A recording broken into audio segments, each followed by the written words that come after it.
दोस्तों, आज के इस वीडियो के द्वारा मैं आपको बताने वाला हूँ उत्तर प्रदेश सरकार द्वारा चलाई जा रही योजना पेंशन योजना के बारे में, जिसमें आप वृद्धावस्था पेंशन, निराश्रित महिला पेंशन, दिव्यांग एवं कुष्ठावस्था पेंशन यानी कि विकलांग पेंशन के बारे में जानकारी हासिल कर सकेंगे।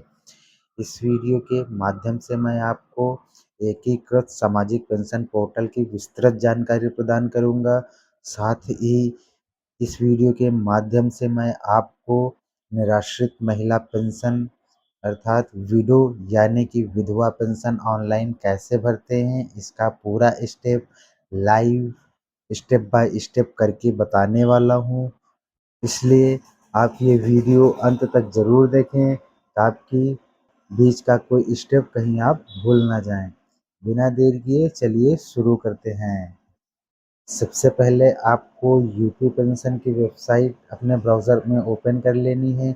इस वेबसाइट की लिंक आपको वीडियो के डिस्क्रिप्शन बॉक्स में मिल जाएगी। वहां पर क्लिक करके आप सीधा इस वेबसाइट पर आ सकते हैं। जैसे ही आप ये वेबसाइट ओपन करते हैं, आपके सामने कुछ ऐसा इंटरफेस देखने को मिलेगा।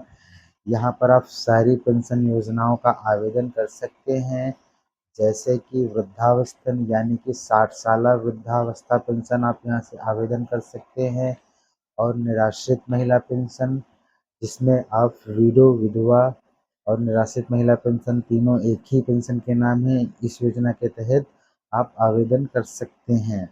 तीसरा फॉर्म आपको यहाँ पर दिव्यांग एवं कुष्ठावस्था पेंशन यानी कि विकलांग अवस्था पेंशन आवेदन फॉर्म भरना चाहते हैं तो इसी पोर्टल के माध्यम से आप भर सकते हैं। पेंशन फॉर्म का आवेदन करने में यदि आपको किसी समस्या का सामना करना पड़ रहा है तो यहाँ पर संपर्क करें वाले बटन पर क्लिक करके आप संबंधित विभाग में जानकारी हासिल करके अपनी समस्या का समाधान प्राप्त कर सकते हैं। यदि और किसी प्रकार की सहायता आपको प्राप्त करनी है तो सहायता वाले बटन पर क्लिक करके आप जो भी समस्या है उस समस्या का समाधान यहाँ से प्राप्त कर सकते हैं। इस वीडियो के माध्यम से मैं आपको निराश्रित महिला यानी कि विडो अथवा विधवा पेंशन के बारे में पूरी जानकारी देने वाला हूँ। कैसे आप स्टेप बाय स्टेप फॉर्म भर सकते हैं, इसमें लगने वाले दस्तावेजों की पूरी जानकारी मैं इस वीडियो के माध्यम से आपको देने वाला हूँ। बिना देर किए चलिए शुरू करते हैं। जैसे ही आप इस वेबसाइट पर आते हैं, आपको यहाँ पर निराश्रित महिला पेंशन वाला बटन दिख रहा होगा, इस पर आपको क्लिक कर देना है। जैसे ही आप इस पर क्लिक करते हैं, आपको थोड़ा सा स्क्रॉल डाउन करके नीचे आ जाना है। यहाँ पर आपको 3 बटन दिख रहे होंगे, ऑनलाइन आवेदन करें, दूसरा बटन आपको आवेदक लॉगिन का दिख रहा होगा और तीसरा बटन यहाँ पर आपको पात्रता का दिख रहा होगा। बात करें इसकी पात्रता की, पात्रता जानने के लिए आपको पात्रता बटन पर क्लिक करना होगा। यहाँ पर आपको इससे संबंधित सारी जानकारी मिल जाएंगी। जैसे कि आप यहाँ पर देख सकते हैं, आयु के संबंध में यहाँ पर जो जानकारी दी हुई है, जैसे कि आवेदक की कम से कम आयु 18 साल पूरी हो चुकी हो या इससे अधिक हो, आवेदक की आय यानी कि आय प्रमाण पत्र जो बना हुआ है, ग्रामीण क्षेत्र हो या शहरी क्षेत्र हो, मैक्सिमम 2 लाख रुपए का होना चाहिए, अधिकतम 2 लाख रुपए का होना चाहिए। इससे अधिक का आय प्रमाण पत्र आप इसमें नहीं लगा सकते हैं। किसी अन्य पेंशन योजना के द्वारा आवेदक को कोई लाभ प्राप्त ना हो रहा हो, यदि वो किसी अन्य योजना के तहत निराश्रित महिला पेंशन योजना का लाभ ले रही हो तो आप इस योजना के तहत उनका आवेदन नहीं कर सकते हैं। इस योजना के तहत जो मासिक अनुदान राशि है दोस्तों, यहाँ पर 500 लिखी हुई है, लेकिन सरकार द्वारा इसे बढ़ा करके 1000 रुपये मासिक कर दी गई है, जिसकी किस्त आपको साल में 4 बार मिलती हैं, 3-3 हज़ार रुपये करके। अब बात करें यहाँ पर दस्तावेजों की दोस्तों, तो यहाँ पर आप देख सकते हैं पहले पर आवेदिका का जो कि आवेदक होगा उसका पासपोर्ट साइज फ़ोटो एक लगेगा, पति का मृत्यु प्रमाण पत्र लगेगा और बैंक विवरण जैसे कि बैंक पासबुक की छाया प्रति लगेगी। साथ में आय विवरण संबंधी यानी कि आय प्रमाण पत्र लगेगा।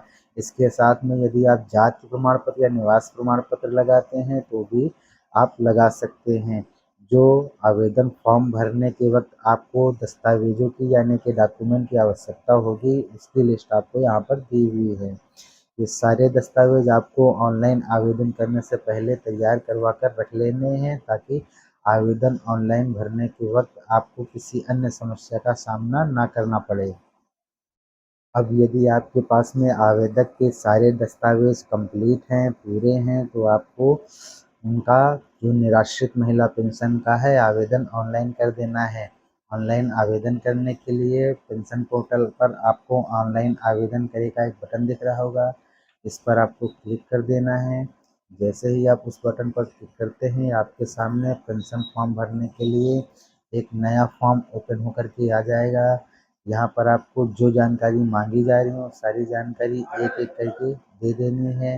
जैसे कि आवेदक का जिला कौन सा है, तो जिला आपको यहाँ पर लिस्ट से सिलेक्ट कर लेना है। यहाँ पर उसके निवास का स्थान पूछा जा रहा है, आवेदक किस क्षेत्र में रहता है, शहरी क्षेत्र में रहता है या ग्रामीण क्षेत्र में रहता है। आवेदक जिस क्षेत्र से संबंधित है वो क्षेत्र आपको यहाँ से सिलेक्ट कर लेना है। उसके बाद में यहाँ पर आपको उसकी तहसील जो लगती है, आवेदक की तहसील यहाँ पर सिलेक्ट कर लेनी है। तहसील सेलेक्ट करने के बाद में आपको उसके क्षेत्र का जो ब्लॉक है वो यहाँ पर सेलेक्ट कर लेना है। यहाँ से आपको उसकी ग्राम पंचायत का नाम सेलेक्ट कर लेना है। उस ग्राम पंचायत में जो गांव आता है वो गांव यहाँ पर आपको डाल देना है। थोड़ा सा स्क्रॉल डाउन नीचे करेंगे, यहाँ पर आपको आवेदक का नाम डाल देना है। जैसा कि आधार कार्ड पर लिखा है आपको स्पेलिंग सहित में यहीं पर नाम डाल देना है। यदि आप गलत नाम डालते हैं तो आवेदन फॉर्म निरस्त हो जाएगा, दोबारा से फॉर्म आपको फिर से भरना पड़ेगा।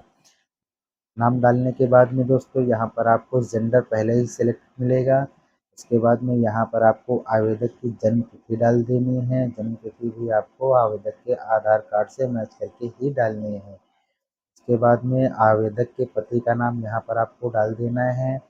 लेट, स्वर्गीय वगैरह आपको इसमें नहीं लगाना है। जैसा नाम आवेदक के आधार कार्ड पर उसके पति का लिखा हुआ है वैसा नाम आपको सेम टू सेम यहाँ पर डाल देना है। उसके बाद में यहाँ पर कैटेगरी सेलेक्ट कर लेनी है। जनरल कैटेगरी से हैं, माइनॉरिटी हैं यानी कि मुस्लिम कैटेगरी से हैं जो भी हैं, ओबीसी हैं, एससी एसटी जिस कैटेगरी से हैं वो यहाँ पर आपको सेलेक्ट कर देनी है। इस वाले में आपको आवेदक का मोबाइल नंबर डाल देना है और यहाँ पर आपको फिर से आवेदक का मोबाइल नंबर सेम डाल देना है। ध्यान रहे दोस्तों, यहाँ पर आप आवेदक का वो मोबाइल नंबर डालेंगे जो कि भविष्य में उनका हमेशा के लिए चालू रहे। आगे की स्थिति जानने के लिए आपको इसी मोबाइल नंबर की आवश्यकता रहेगी, क्योंकि इस मोबाइल नंबर पर एक ओटीपी जाता है, वो ओटीपी डाल करके ही आप आगे बढ़ सकते हैं। यहाँ पर आवेदक का फुल एड्रेस डाल देना है, पूरा पता यहाँ पर आपको डाल देना है जैसा कि उसके आवेदक के आधार कार्ड पर लिखा हुआ है। थोड़ा सा स्क्रॉल डाउन नीचे की ओर करेंगे, यहाँ पर आपको आवेदक जो बैंक खाता दिया है उस बैंक खाते का नाम यहाँ पर डाल देना है। बैंक खाते का नाम डालने के बाद में यहाँ से आपको उस बैंक का जो ब्रांच लगता है वो ब्रांच यहाँ पर आपको सेलेक्ट कर लेना है। जैसे ही आप ब्रांच सेलेक्ट करते हैं उस बैंक का आईएफएससी कोड यहाँ पर ऑटोमेटिकली फिल होकर के आ जाएगा। उसके बाद में यहाँ पर आपको आवेदक का खाता नंबर डाल देना है, सेम खाता नंबर आपको यहाँ पर फिर से डाल देना है। ये दोनों चीज़ आपको वेरीफाई कर लेनी है। दोस्तों यहाँ पर मैं आपको बता दूं, सरकार द्वारा जो पेंशन दी जाती है या किसी भी सरकारी योजना का यदि आप लाभ ले रहे हैं तो आपके खाते में आधार से डीबीटी चालू होना अनिवार्य है। यदि आप खाते में डीबीटी चालू नहीं रखते हैं तो किसी भी पेंशन योजना का लाभ आपको नहीं मिल सकता है। डीबीटी आपके खाते में चालू है या नहीं चालू है, यदि डीबीटी नहीं चालू है तो कैसे आप अपने खाते में डीबीटी चालू कर सकते हैं, इसके लिए मैंने एक अलग से वीडियो बना रखी है। उस वीडियो की लिंक आपको वीडियो के डिस्क्रिप्शन बॉक्स में मिल जाएगी, वहाँ से आप उस वीडियो को जाकर देख सकते हैं और अपने खाते में डीबीटी चेक कर सकते हैं। यदि डीबीटी चालू नहीं है तो उसी वीडियो का उपयोग करके आप अपने खाते में डीबीटी चालू भी कर सकते हैं। मैंने उस वीडियो में पूरा प्रोसेस लाइव करके बताया है। तो दोस्तों खाता नंबर डालने के बाद में यहाँ पर आपको आय संबंधी विवरण डाल देना है, जैसे कि आय प्रमाण पत्र का जो एप्लीकेशन नंबर होता है, आवेदन संख्या वो यहाँ पर आपको डाल देनी है। आवेदन संख्या डालने के बाद में जो सर्टिफिकेट नंबर होता है, प्रमाण पत्र क्रमांक, आय प्रमाण पत्र लिखा होता है, उसको यहाँ पर आपको डाल देना है। ये डालने के बाद में आपको थोड़ा सा स्क्रॉल डाउन करके नीचे आ जाना है। यहाँ पर आपको आवेदक का पासपोर्ट साइज़ फ़ोटो अपलोड कर देना है, जिसका साइज़ 20 केबी से अधिक नहीं होना चाहिए और जेपीईजी फॉर्मेट में होना चाहिए। यहाँ पर आपको आयु से संबंधित प्रमाण पत्र अपलोड कर देने हैं। इसमें आप हाई स्कूल की मार्कशीट, आधार कार्ड वगैरह अपलोड कर सकते हैं पीडीएफ में, जिसकी साइज़ 200 केबी से अधिक नहीं होनी चाहिए।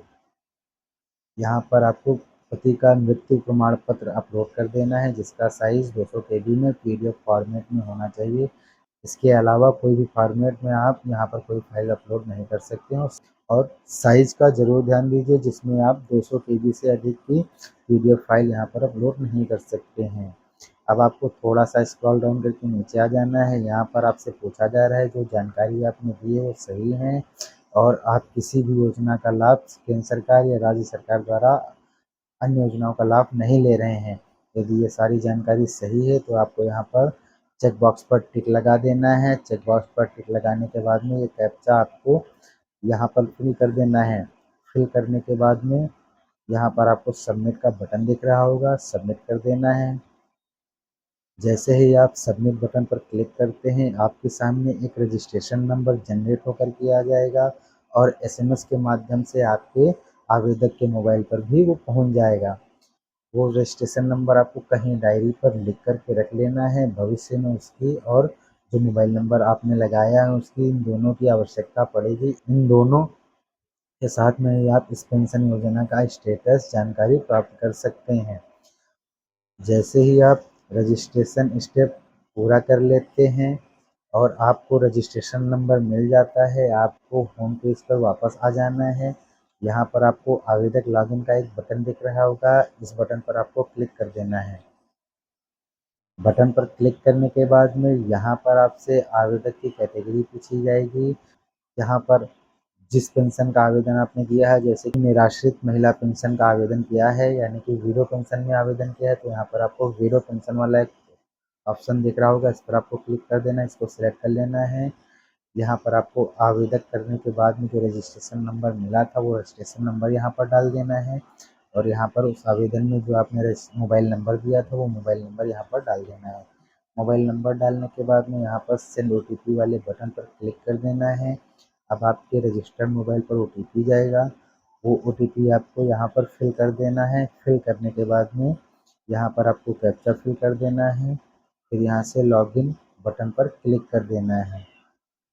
जैसे ही आप डिटेल्स फिल करके लॉगिन करते हैं, आपके सामने कुछ ऐसा इंटरफेस देखने को मिलेगा। यहाँ पर आवेदनकर्ता का डैशबोर्ड आप देख सकते हैं।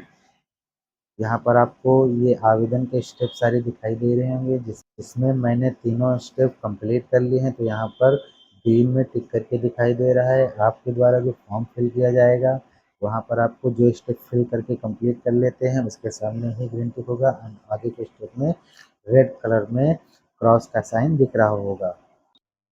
लॉगिन करने के बाद में आपके द्वारा पहला स्टेप कंप्लीट कर लिया गया, तो पहले ही अब यहाँ पर आपको दूसरा स्टेप फाइनली लॉग वाला क्लिक करना है। यदि आपके द्वारा कोई आवेदन फॉर्म में गलती की गई है तो यहाँ पर आप सुधार कर सकते हैं। उसके बाद में यहाँ से आपको फॉर्म को लॉक कर देना है। लॉक करने के बाद में तीसरे स्टेप का उपयोग करके आप आवेदक का आधार कार्ड नंबर डाल करके और डेट ऑफ बर्थ डाल करके आधार वेरिफिकेशन कर सकते हैं। जैसे ही आपका सारा वेरिफिकेशन कंप्लीट हो जाता है, आपको यहाँ पर ये तीनों स्टेप ग्रीन कलर में टिक लगे हुए दिखाई देंगे। अब यहाँ पर आपको जो लास्ट स्टेप फॉलो करना है दोस्तों, उसके लिए आपको यहाँ पर प्रिंट एप्लीकेशन का एक बटन दिख रहा होगा आपके लेफ्ट साइड में, यहाँ पर आपको क्लिक कर देना है। जैसे ही आप प्रिंट एप्लीकेशन बटन पर क्लिक करते हैं, आपके सामने आवेदक का आवेदन फॉर्म जो आपने फिल किया था सारा फॉर्म ओपन होकर के आ जाएगा। इस आवेदन फॉर्म पर आवेदक की सारी जानकारी देखने को मिल जाएंगी। आपको यहाँ पर ऊपर कॉर्नर पर प्रिंट का एक बटन दिख रहा होगा, इस बटन पर आप क्लिक करके आवेदन फॉर्म को प्रिंट कर लेना है और फॉर्म का प्रिंट आउट लेकर के साथ में जो दस्तावेज हैं जैसे कि आवेदक का आधार कार्ड, पति का मृत्यु प्रमाण पत्र, आय प्रमाण पत्र, एक पासपोर्ट साइज फ़ोटो, जाति निवास यदि लगाना है तो वो लगा सकते हैं और आवेदक का बैंक खाता, ये सारे डॉक्यूमेंट आपको आवेदन फॉर्म के साथ अटैच कर लेना है और आपके अपने नज़दीकी तहसील कार्यालय में चले जाना है। तहसील कार्यालय में आपको वहाँ के सचिव मिलेंगे। यदि आप ग्रामीण क्षेत्र से आवेदन करते हैं तो सचिव से आपको आवेदन फॉर्म वेरीफाई करा लेना है।